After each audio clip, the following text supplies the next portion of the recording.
A good day to you. We begin this hour in the Belgian capital. Passengers at the airport there just starting to check in this hour, and this time under tightened security. That airport is resuming passenger flights on a limited basis for the first time since suicide bombers struck that location and a Brussels metro station just 12 days ago. Cars are being checked as they arrive to the airport, and passengers are being screened before they can even go inside the building. The airport's CEO says Sunday's reopening brings hope to Belgium. A restart of the operations, even only partially, as quick as this, is a sign of hope that shows our shared will and our strength to resurface and not to let our heads down. I just want to thank every member of our airport community and all the partners involved that have all made this possible. When getting back to normal, our main concern will remain the safety of our passengers, members of staff and the police. We have always been working in order to guarantee an optimal safety level, ensuring passenger comfort as well.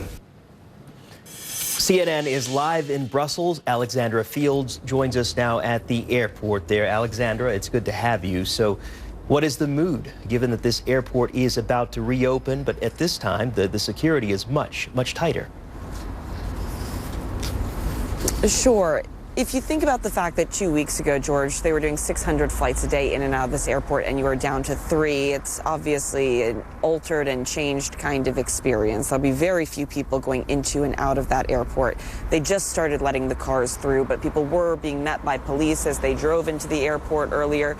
They're seeing security before they even check in. They'll then be screened again. So there is really a heavy presence. We were able to get back there and see the security presence that was in place outside of the airport. So I think that people might feel calm to see that there is this added layer of protection and security. But certainly this will likely be emotional for many of the passengers who are going to take these first 3 symbolic flights, as they are being called. We know it is still going to be some time before this airport is operating at full capacity. We're told it could be, perhaps 2 months. They're hoping to get up and fully running by the end of June or possibly even early July. But in the meantime, it was important to get the place open. So they do have some temporary check-in facilities. That's where passengers will go today. And in the coming days, they hope to add more flights to the schedule. They hope to get more people through the doors. But it is important to keep that number small, at least to start, they say, because they want to ensure that this extra security is certainly sufficient, that people feel calmed and comforted by it, and that they're able to handle the capacity that they are taking on, George. Alexandra, let's also talk about what's happening in Brussels itself with these protests and the orders for people not to protest. There were arrests in the past few days. That's right, George. This started when a right-wing conservative youth group, a French youth group, had said that they plan to hold a march in Molenbeek, a community that is mostly inhabited by immigrants. Officials in the city were concerned that this would create chaos, that it could cause an eruption of tension, so they told people not to demonstrate. But throughout the city yesterday, we did see large crowds gather, and police responded swiftly, trying to break up those crowds, at one point going to Molenbeek in riot gear, trying to disperse any crowds that had gathered, either to protest or to counter-protest.